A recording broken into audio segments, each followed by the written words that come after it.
This video is a deep dive into the current reality of today's housing market, specifically Southwest Florida. Today, we are going to analyze Northport, Sarasota, and the Bradenton metros, which are located in Manatee and Sarasota counties. But before we do a deep dive into the most current housing market data that exists, we must discuss current events. We have to stay timely and informed because the Fed decision looms and the Dow no likey uncertainty. It's down over 400 points as banking concerns linger. Now, if you've been watching for a while, you know that I've been talking about there is systemic banking risk that exists within the system. And the big banks are benefiting from this greatly.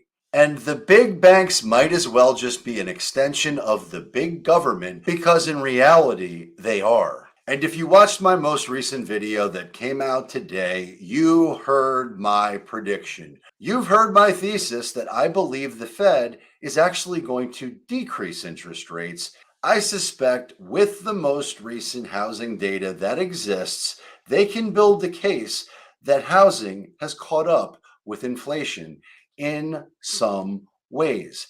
And the market giveth and the market taketh. And while I don't know for certain if they're actually going to decrease the Fed funds rates, which eventually will in turn impact mortgage interest rates, there are other variables too that can play into this, like better economic data, but we're not seeing that. So my prediction that we may see a quarter basis point reduction in the Fed funds rates so far looks like I'm wearing major egg on my face, when in actuality, I'm rocking my red, white, and blue USA, God bless America, spiffy new sport coat. And full disclosure, it's not exactly new. I think I got this 4th of July a couple of years ago, found it in my closet, and then realized I must wear this on my next video. But nonetheless, job openings fell more than expected in March to the lowest level in nearly 2 years.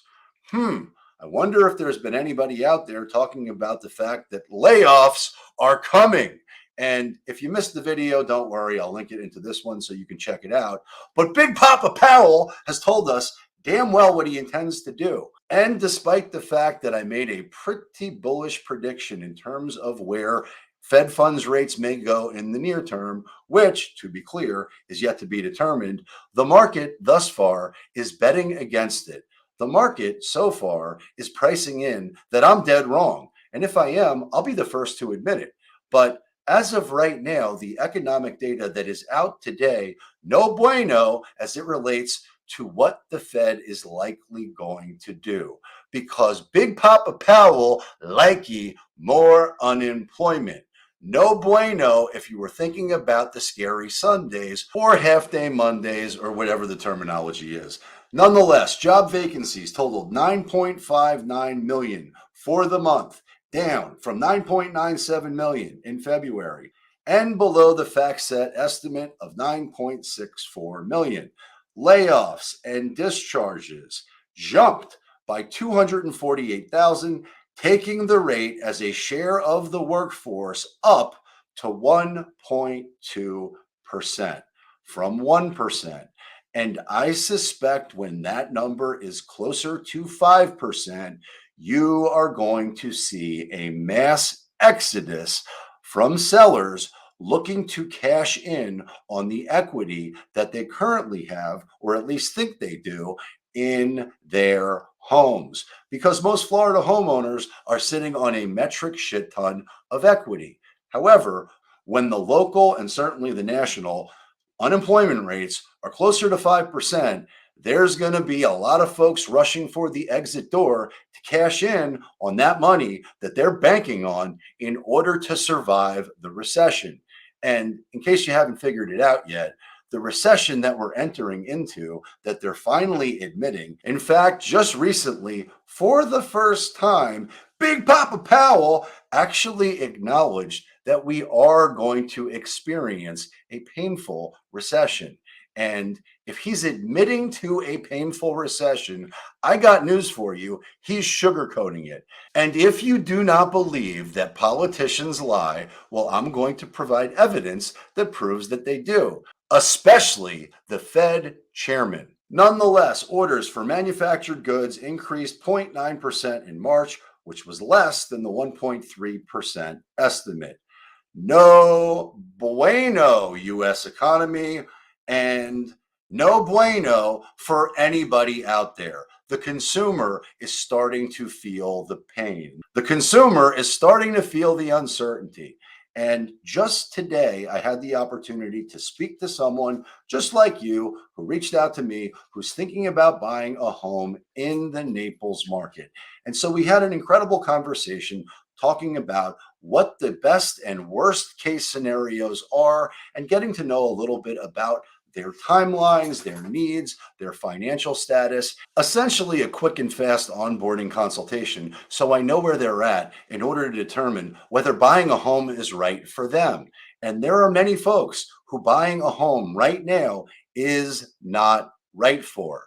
And separately, there are many folks right now who are looking to max out their lifestyle and living in Florida right now. They want to live their best life now, and they can afford to do so. So while nobody wants to buy at the top of the market, and truthfully, I'm not a market timer. This could very well be the top of the market. And if the Fed does what I think they're going to do, despite all of this bad economic news, we will be off to the races again in terms of prices. And if they don't do it this week, that doesn't preclude them from doing it at some point in the future. There are lots of things the government and the agencies and the institutions can do to stimulate demand. And I don't think that's a good idea, but that doesn't mean it's not going to happen. In fact, they've already started doing it. They've started penalizing good creditors and subsidizing the fees that they're going to have to pay in order to get lower creditors and borrowers with much smaller deposits into homes. So I can't tell you what type of rabbit they're going to pull out of their economic hat. I just know that they're going to do whatever it takes to keep the musical chairs game moving. And when the music stops, you definitely want to be in a chair. Specifically, if you're in a chair that's in the house that you own, but not if it's upside down and you can't afford it. That's no bueno. So if buying is not right for you and you're not set up financially in order to do so, then you should wait. But to be abundantly clear, that's not everyone. There are plenty of people who have the wherewithal to buy what they want when they want it. And they are far less price conscious than other buyers. So one size does not fit all, but I intend to give everyone the absolute raw data, the truth as to what's happening right now in order for you to decide whether it's right for you and empower you to make the best decisions for yourself, for your family, and for your financial bottom line, no matter what market you're in. And I intend to cover every metro in Florida as soon as I possibly can. But to be clear, this is going to be a deep dive into Northport, Sarasota, and the Bradenton metros located in Southwest Florida. But I'd be irresponsible if I did not cover what's happening now, the leading indicators that are playing out right now, before talking about what's likely to impact the market in the future. But as of right now, the level of job vacancies was the lowest total since April of 2021 and cut the ratio of open jobs to available workers to 1.6 to 1 after being around 2 to 1 for most of the past 2 years or so. And according to Ronald Temple, the chief market strategist at Lazard, the Fed should gain some comfort from the gradual decline in this ratio, but is also likely to see this data as reaffirming the need for another rate hike tomorrow. Further evidence that my prediction is likely to result in egg on my face. Well, the truth is, I've been wrong before. It's not the first time, and I'll be wrong again. I can promise you that. But I'm committed to sharing the truth based on my experience of having survived the great financial crisis and every bull and bear market and economic meltdown that happened globally over the last 20 years as a retired stockbroker. But as of today, and will be revealed tomorrow, thus far looks like my prediction is no bueno. And quits, which are considered a measure of worker confidence in the ability to leave one's job and find another, declined by 129,000 to 3.85 million, the lowest level since May 2021, amid what had been dubbed the Great Resignation. Now, I hope these quits weren't done quietly. I hope these quits were done directly. I hope they were done face to face and in a professional manner, because I can tell you one's reputation is very important to maintain. And if you take the coward's way out and you quiet quit, chances are your brand, your reputation is going to go down. And while this video is not intended to be professional self development, I would tell you there's a right way and a wrong way to quit, and I would suggest you do it the right way. Nonetheless, hires for the month were unchanged at 6.15 million, while separations rose slightly. The release comes as the central bank began its 2-day policy meeting on Tuesday. Markets are assigning a nearly 100% probability that the central bank on Wednesday will announce a 0.25 percentage point rate increase, which, to be clear, is the exact opposite of what I predicted yesterday. Bad Chris, terrible analyst. Well, if nothing else, proof positive, I'm not afraid to go on a limb and make a prediction based on what I think might happen. And please keep in mind, I just demonstrated that I can be wrong just like anybody else. But I think it pales in comparison to what I'm about to share, which was the biggest whopper of being wrong consistently.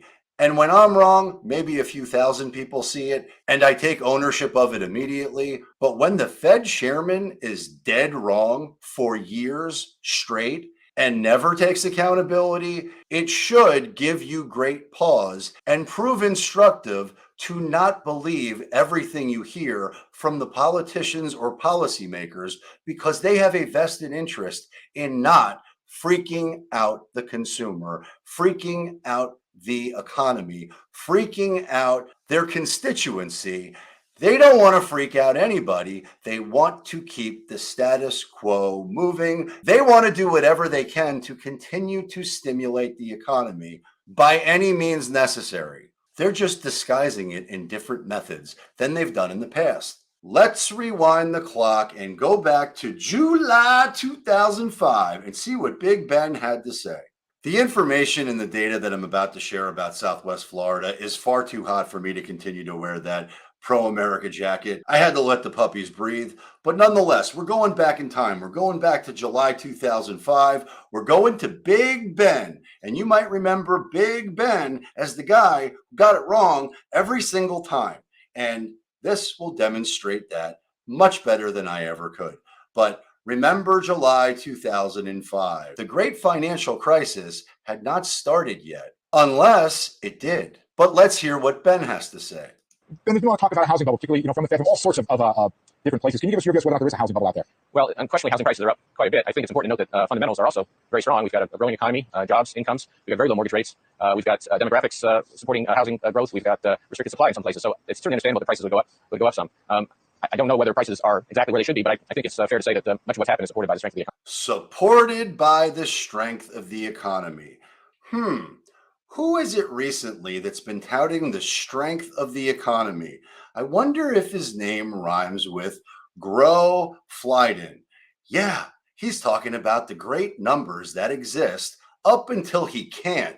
And while I'm sure he can tell you what the best flavor ice cream cone to pick is, I don't think he's got a clue as to what's actually happening in today's economy. But I do suspect that Big Poppa Powell does. But Big Poppa Powell, although he tells it like it is, he cannot be trusted. How do I know that? History proves it. Here's what Ben had to say. Tell me, what is the worst case scenario? So we have so many economists coming on our air and saying, oh, this is a bubble and it's going to burst and this is going to be a real issue for the economy. Some say it could even cause a recession at some point. What is the worst case scenario if, in fact, we were to see prices come down substantially across the country? Well, I guess I don't buy your premise. It's a pretty unlikely possibility. We've never had a decline in house prices on a nationwide basis. So what I think is more likely is that house prices will slow, maybe stabilize, might slow consumption spending a bit. I don't think it's going to drive the economy too far from its full employment path, though. So would you agree with Alan Greenspan's comments recently that we've got some areas of the country that are seeing froth, not necessarily a national situation, but certainly froth in some areas? You can see some types of speculation, investors turning over condos quickly. So those sorts of things you see in some local areas. I'm hopeful I'm confident, in fact, that the bank regulators will pay close attention to the kinds of loans that are being made, making sure the underwriting is done right. But I do think that this is mostly a localized problem and not something that's going to affect the national economy. That are seeing froth, not necessarily a national situation, but certainly froth in some areas. And I'm going to jump in and correct myself because I misidentified his role at this particular time. He was not the Fed chairman. He was the chairman for the Council of Economic Advisors, which is a different role, although a very important, meaningful role, certainly someone in a position in order to be able to know what's actually happening in the markets. And while we don't know for certain what he did or did not know, I do know there was a concerted effort by him, Geithner, and Paulson to minimize panic and stabilize the market. So despite me getting the title wrong, please understand, these folks are happy to tell you what you want to hear in order to ensure you don't freak out. Some types of speculation, investors turning over condos quickly. So those sorts of things you see in some local areas. I'm hopeful that, and I'm confident, in fact, that the bank regulators will pay close attention to the kinds of loans that are being made, making sure the underwriting is done right. But I do think that this is mostly a localized problem and not something that's going to affect the national economy. And in case you didn't catch it, he did mention that because we've never seen a housing market decline like the one that actually ever happened before, he took it off the table as being a possibility. And I can tell you that is a complete mistake. Because something hasn't happened in the past does not mean it won't happen in the future. That is an absolute guaranteed recipe for disaster. And the policies that they did then, we are currently paying for now, and then some, because of all of the stupid things we've done to stimulate, bail out, and prop up economic growth. Envisions that consumer spending, supported by rising incomes and the recent decline in energy prices, will continue to grow near its trend rate, and that the drag on the economy from the housing sectors will gradually diminish. The motor vehicle sector may already be showing signs of strengthening. After having cut production significantly in recent months in response to the rise in the inventory of unsold vehicles, automakers appear to have boosted the assembly rate a bit in November, and they have scheduled further increases for December. The effects of the housing correction on real economic activity are likely to persist into next year, as I've already noted. But the rate of decline in home construction should slow as the inventory of unsold new homes is gradually worked down. There's plenty of liquidity out there, so he did not sense a lack of liquidity. Now, I hope you were paying attention and caught some of the economic sectors that he was talking about and highlighting that were likely to be protected based on the economic data that he was reviewing. And he was dead wrong. The auto sector got decimated and many automakers went bankrupt. The banking sector failed and had to be bailed out by the government. The real estate market failed, and we all know how that played out. But the fact that he is on the record stating that the economic conditions are sufficient to insulate the market is absolute horseshit across the board, especially when the bubble that we're talking about today is an everything bubble that encompasses every single thing. Nothing has escaped the inflationary bubble that we are currently in because of the choices we've made in the past. And when I was a stockbroker, and people have asked me all the time, what were you telling your clients in those markets? What were you advising your clients when the government was doing these bailouts? What did you believe was going to happen? And I've shared it in the past. I'll be happy to share it again. I knew in real time that the moves they were making then, although they might have a short-term impact, that creates tremendous economic growth. It will cause a massive disaster at some point in the future because it's not sustainable. It's not real. And we're getting to the end of that cycle. And the bad news is there's still a lot they can do to continue the everything bubble rising. Yet to be determined, I don't know. The Fed is certainly aggressively trying to crush the labor market and crush the capital markets and the banking system to the best of his ability by continuing to raise Fed funds rates. And he has told us flat out what he intends to do. But please understand, that does not mean there is not another government agency that won't prop up the market by creating some other form of stimulus or program or easy money in order to continue the cycle moving forward. That would be a massive mistake, and yet it's also a possibility. And it would be totally irresponsible of me to only tell you what the downside is without talking about what the potential upside might be, although that upside is going to create hell to pay in the future. Because when the government's mouth writes out checks that its ass can't cash, it's no bueno. And I can clearly make the argument that there is hell to pay now or right around the corner. But yet to be determined. I don't know. I'll continue to tell you the truth. Liquidity in the market. And he said, we're monitoring the markets, but didn't really make any clues. So he went as far as he had to go, but not further. He also calmed the fears about the subprime market, which were rippling through Wall Street yesterday, and said, we're taking a look at it, but right now it doesn't seem to be an issue, but we're watching it, certainly. That's exactly right. So let's first take a listen to what Ben Bernanke had to say about the economy. So we expect moderate growth going forward. We believe that if the housing sector begins to stabilize, and if some of the inventory corrections that are still going on in manufacturing begin to be completed, that there's a reasonable possibility that we'll see some strengthening of the economy sometime during the middle of the year. He went on to talk about the subprime market. Another theory yesterday was that there'd be contagion, but not in the eyes of Ben Bernanke. Our assessment is that there's not much indication at this point that subprime mortgage issues have spread into the broader mortgage market, which still seems to be healthy, and the lending side of that still seems to be healthy. The pace of home sales seems likely to remain sluggish for a time, partly as a result of some. Let me jump in here before we fast forward to 2007. Everything he just said was dead wrong. And I don't believe for a minute he didn't know what the real numbers were and just simply did not share them. Because I suspect that with today's AI, they know exactly what's happening and what could happen and what will happen down to the penny right now. And while Big Ben certainly did not have those advantages back in 2005, 6, 7, or 8, he certainly had people who knew how to read and knew how to do accounting. So it's impossible for me to believe he didn't know what was going on. And yet the Fed chairman appears to know nothing. Tightening in lending standards and the recent increase in mortgage interest rates. Sales should ultimately be supported by growth in income and employment, as well as by mortgage rates that, despite the recent increase, remain fairly low relative to historical norms. However, even if demand stabilizes as we expect, the pace of construction will probably fall somewhat further as builders work down the stocks of unsold new homes. Thus, declines in residential construction will likely continue to weigh on economic growth over coming quarters, although the magnitude of the drag on growth should diminish over time. The global economy continues to be strong. Supported by solid economic growth abroad, U.S. exports should expand further in coming quarters.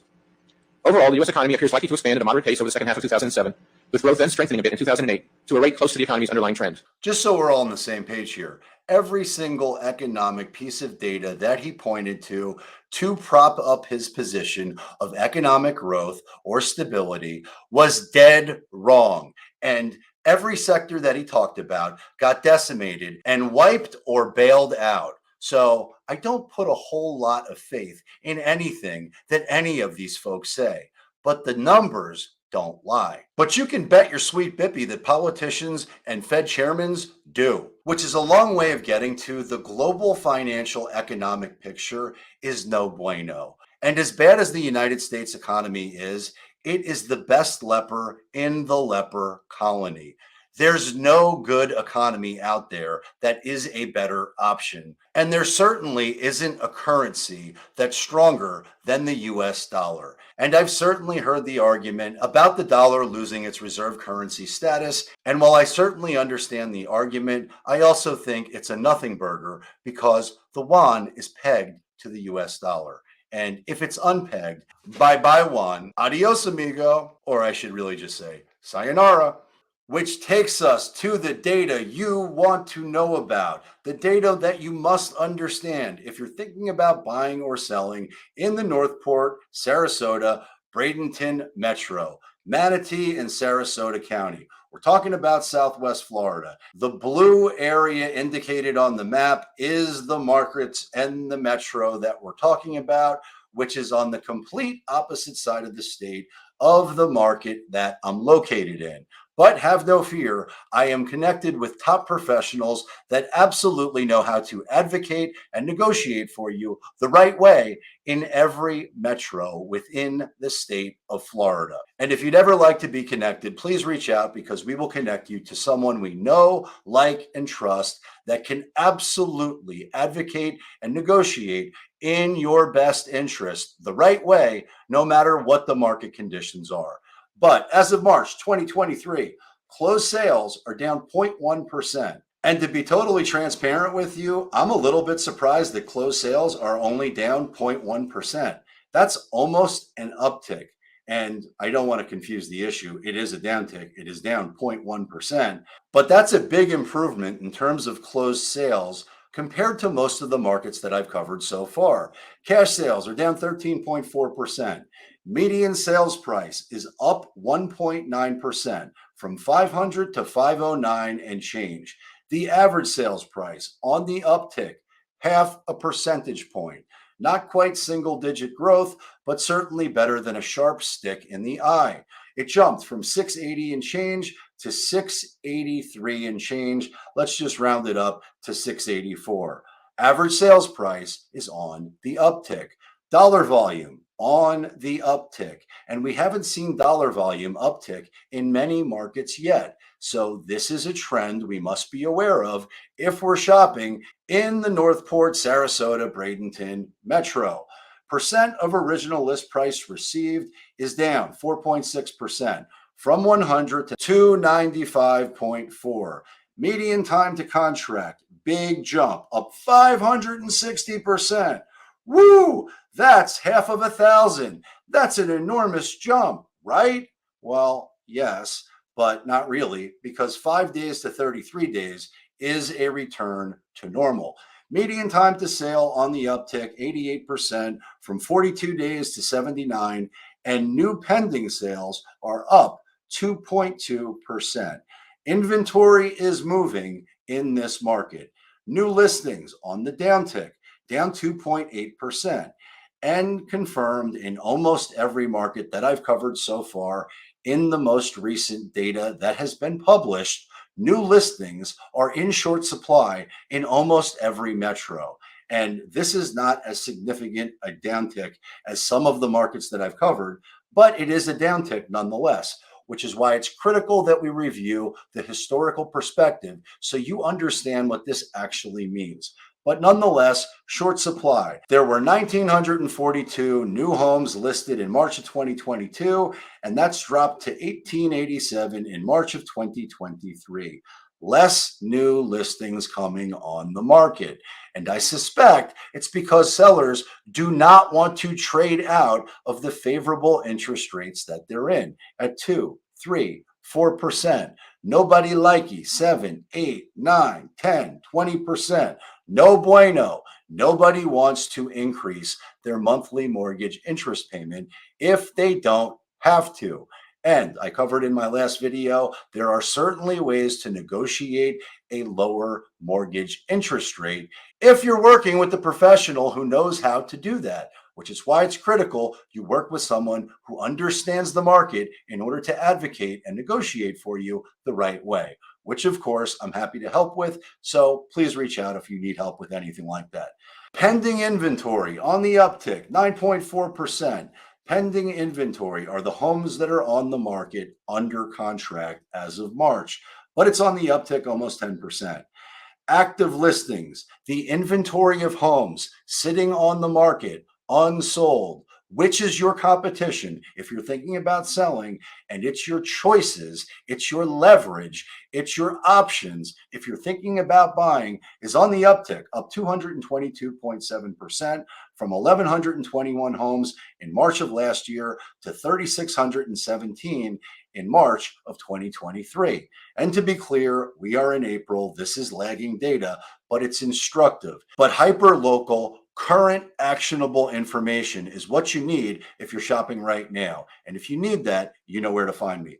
That translates into a month's supply of inventory uptick from a screaming seller's market of less than a month to 3 months. And to be clear, 3 months is still a seller's market, but the buyers have a heck of a lot more choices. It is a lot more buyer friendly than it was a year ago, up until it's not. But the month supply of inventory upticked 328.6%, which takes us to median sales price. And median sales price is very instructive, but it can distort what the market actually is.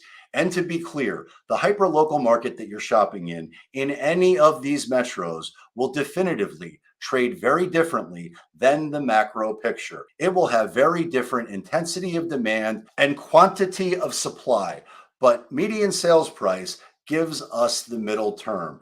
It excludes the high and low values. So it does give you perspective, but historical perspective is what I think is most important from this particular slide.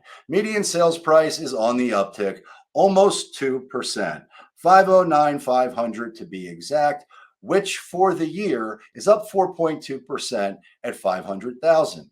But gone are the days of 31%, 20.2% appreciation, 22% appreciation, 26.5, 30.4, 29.5, 26.6, 29.9 uptick in appreciation.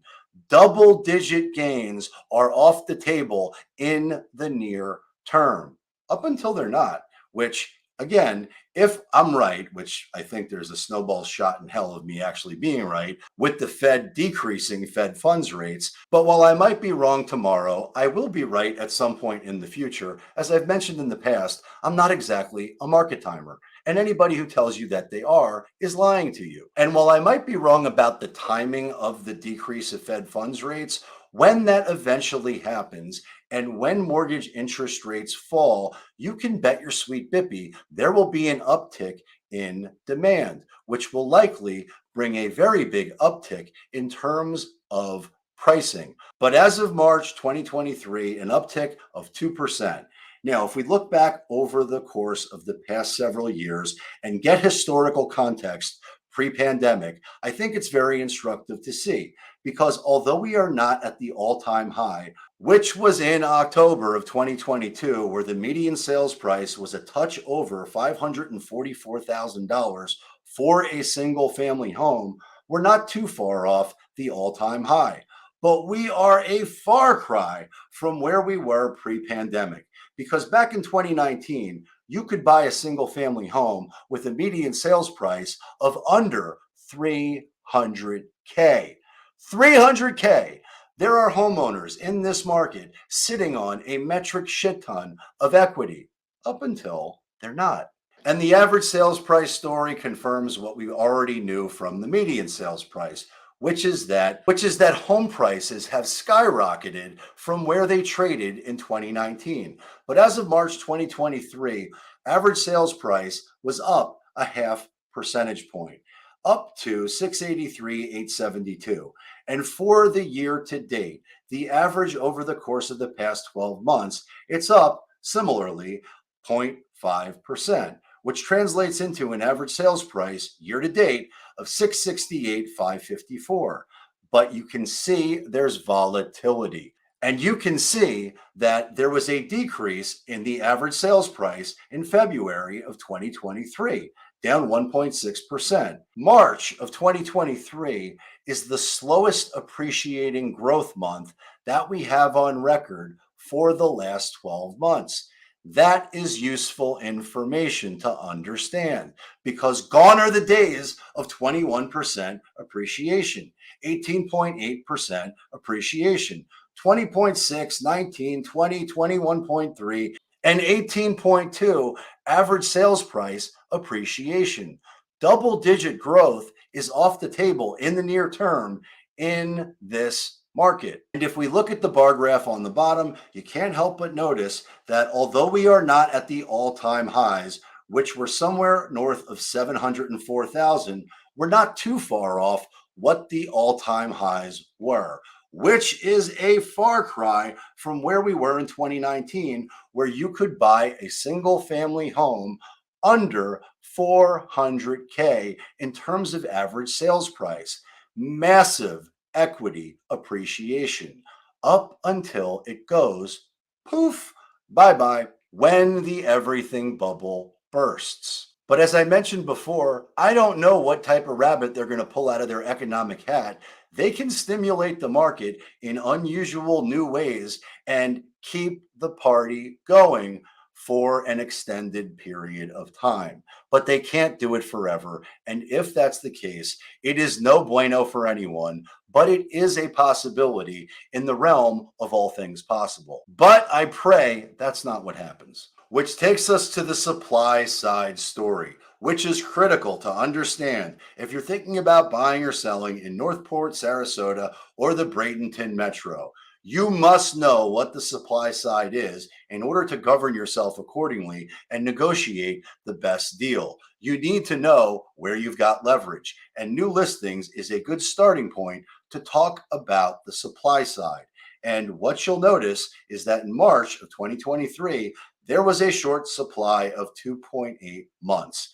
Year to date, it's not a short supply. There's a surplus of 1.6%, with 5,055 homes being newly listed. Well, I'm curious, where does that compare to where we were in terms of new listing supply back in 2019? And what you can't help but notice is that in March of 2023, we are not too far off exactly where we were in 2019. A return to normal in terms of new listing supply. But I suspect the second part of this story, which is the supply of active homes sitting on the market unsold, is going to tell you much more information and look very different than a return to normal. But great news, and I know this is a long video, so I appreciate you sticking around this long.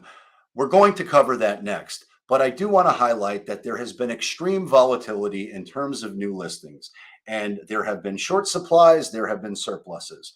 So uptick of 4%, 5%, 17%, 25%, 23%, followed by a downtick of 8%, 22%, 24%, 11%, 7%, and then stoked with more supply, up 7.6, 1.2, and now we're back at negative 2.8. Well, there's volatility in the new listing part of the supply side, and that's because home sellers aren't interested in trading into a higher monthly mortgage interest rate. And if they are not in financial pain and they are not facing financial uncertainty, they are not going to be making moves up until they have to. And when that happens, unfortunately, it's way too late to get involved. Because if everybody gets hit with that same pain and that same panic at the same time, and they all go rushing for the exit door at the same time, I can promise you the supply side will have exploded, and getting the highest and most for your home compared to what the equity has recently been is going to be impossible because you missed the market.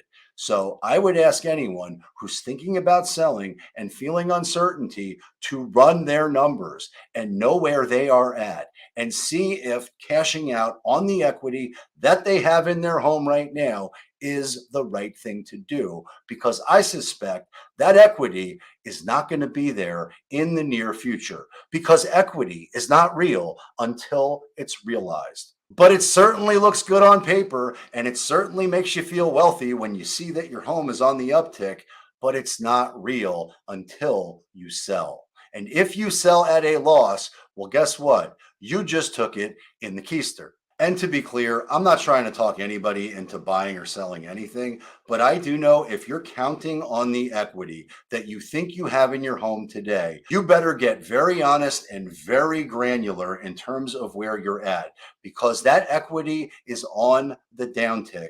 And I suspect it's going to happen fast in many markets throughout the country, and certain markets within Florida will be more insulated. But make no mistake, when the everything bubble bursts and the economic tide goes out, all boats, or I should say homes, go lower. Period. End of story. Which takes us to the inventory of active listings, which is the second part of the supply side story. You must know how many homes are sitting on the market unsold in the Northport, Sarasota, Bradenton market if you're thinking about buying or selling. And what you can see is that in March, there's been a major uptick. It's up 227%. Year to date, major uptick, up 260.1%. In March, there were 3,617 homes sitting on the market unsold in these metros. And for the year, the monthly average is 3,582 homes sitting on the market unsold. Great news if you're shopping. Not so great if you're thinking about selling because there's a lot more competition. But if we look back over the course of the last year, you can't help but notice it has been massive, triple digit changes in terms of active listing supply. Inventory of homes sitting on the market unsold has skyrocketed for every month, with the exception of March of 2022, when we were in a very different market. But come April, that negative 2.3, it's not going to be on this chart anymore. And that lagging indicator is completely irrelevant because it was a year ago. As of today, and to be clear, this is not today, this is a month old, but as of March 2023, there were 3,617 homes sitting on the market unsold in this metro, which is why it's critical that we understand where that puts us in terms of historical context, because I need to know, what did the market supply look like pre-pandemic? Well, if we look at the bar graph on the bottom of this chart, you can see exactly where we are in March. And we already know what the number is. It's under 4,000. It's 3,617. But if we go back to 2019, you can see that the supply side of inventory, the homes sitting on the market unsold, was significantly higher, closer to 6,000 homes sitting on the market unsold. And while I know we're not exactly 50% from that high, we're close enough. That is important information to understand, because if you also look at the chart and look at 2021, you can see that the active inventory supply is trending higher fast. It's resetting to historical norms fast. And although prices haven't really adjusted as of yet, you can bet your sweet bippy that they're going to. And month supply of inventory will confirm what we already know, which is that the month supply of inventory, predictably, is on the uptick. And as of March of 2023, there were 3 months of supply. Compared to March of 2022, that is a massive whopping change. Extreme seller's market at 0.7 months to a much more favorable buyer's market at 3. And to be clear, 3 is still a seller's market, but it's not the insane seller's market in which you have no leverage and you can't negotiate, because today you have options, you have leverage, and if you work with the right professional, you can and must negotiate much better terms. But to give you historical perspective and look at where we are now at 3 months and go back to 2019, you can see that pre-pandemic, there were 5 months of inventory sitting on the market unsold. And although 2021 was all an extreme seller's market, you can see the trend is resetting to historical norms fast. And if you're thinking about selling, that is critical information to understand. And I don't know why I didn't include buyers too, because if you're thinking about buying, you need to know that too. You've got way more choices. You've got way more leverage. But a thorough analysis of the supply side would be incomplete if I didn't discuss what the new listings by initial listing price looks like, because this is very instructive information to understand depending on what price point you want to buy or you're thinking about selling in and think your home is worth. But in this market, most price points for new listings by initial listing price are on the downtick significantly. 100K to under 150 is in a deficit by 71%. There were 2 listings. 150 to just under 200,000, a deficit of 23.8, 16 new listings. 200 to under 250, a deficit of 20%, 28 listings. 250 to 299, 9999999, a deficit of 25.3%, 59 listings. 300 to under 400, down 17.4%. Short supply of new listings, there were 294. 400 to 500, 999999999, a decrease of 1.3%, 632 homes. And here's where it gets interesting. 600 to just under a million is an uptick of new listings to the tune of 7%. There are 520 new listings in the 600 to just under a million price points, and $1 million to infinity upticked by almost 7% too, 6.7% to be exact. There are 336 single-family homes which were listed $1 million or more within the Northport, Sarasota, Bradenton market. Very important information to understand whether you're buying or selling, because you need to know what the supply side looks like, and you need to know how many new listings are coming on the market. But equally as important, and maybe even arguably more important, is the inventory by current listing price, meaning the homes sitting on the market unsold, broken down by price point. And what you can see is that, with the exception of the extremely low price points, there are massive upticks in terms of inventory. 150 to under 200,000, up 12.5%. 200 to under 250, up 114%.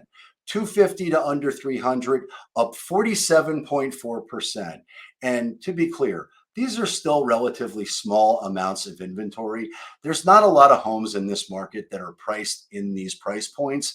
But when we get into the higher price points, 300 to just under 400, a massive whopping uptick of 245%. 466 homes sitting on the market unsold. 400 to under 600, massive whopping uptick in supply. 314.8%. 1,261 homes sitting on the market unsold in the Northport, Sarasota, Bradenton market. Not great news if you're thinking about selling, and muy bueno if you're thinking about buying. 600 to just under $1 million. Massive whopping uptick, 266.4%. 916 homes sitting on the market, praying for a buyer to write a contract.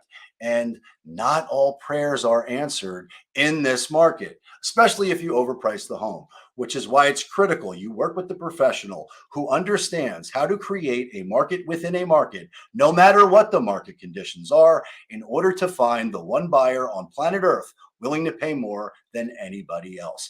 And if you need help with that, please reach out, because we will connect directly. Now, the whopper, $1 million plus homes. And I love how it's $1 million or more, when or more can go to infinity. But nonetheless, that particular price bracket, which is massive in this market, upticked 141.6%. $877 million plus homes sitting on the market unsold as of March 2023. And I got news for you. April numbers aren't out yet, and I know my last prediction is probably not going to be right, but I'll bet you $1, a donut, or coffee that this inventory is going to uptick exponentially in April. And if I'm wrong, let me know, because I will 1000% make good on my bet. Nonetheless, this is what the inventory by current listing price is as of March 2023, which takes us to the distressed sale market. And as I've mentioned so far, in every Florida market that I've covered, distressed sales are a non-event in Florida.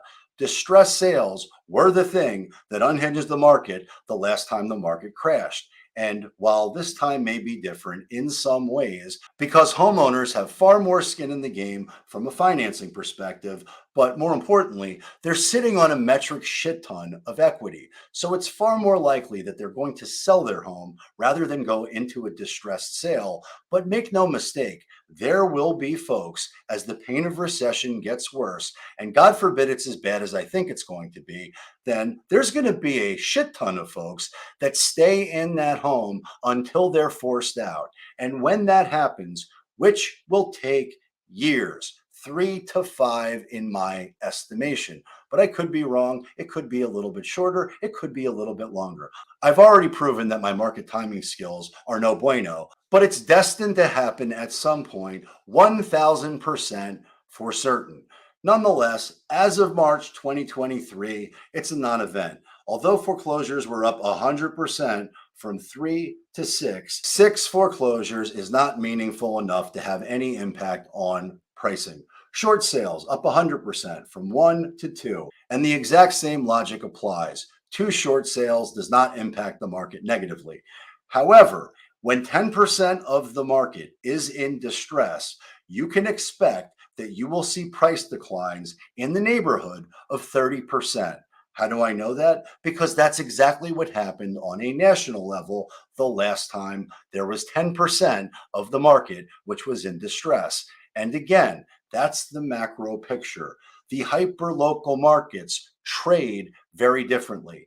And you might find much bigger discounts and much better priced homes if you are prudent and prepared and sitting on cash in which to deploy. You can grab yourself a half-priced home when these things occur, which I have to be clear may or may not happen. I don't know. Yet to be determined, but I'll continue to tell you the truth so that you're empowered with the best information and can govern yourself accordingly. Now, I hope you found this content valuable, and if you did, please subscribe to the channel. Thank you for staying this long. I know it's a long video, but I hope it provided valuable content and context so that you can go out there and score the best deals possible and decide if it's right for you to buy or wait. If there's ever anything I can do to help serve or support you at the highest level, please reach out, and please stay tuned because I fully intend to cover every market that exists within the state of Florida as soon as I possibly can.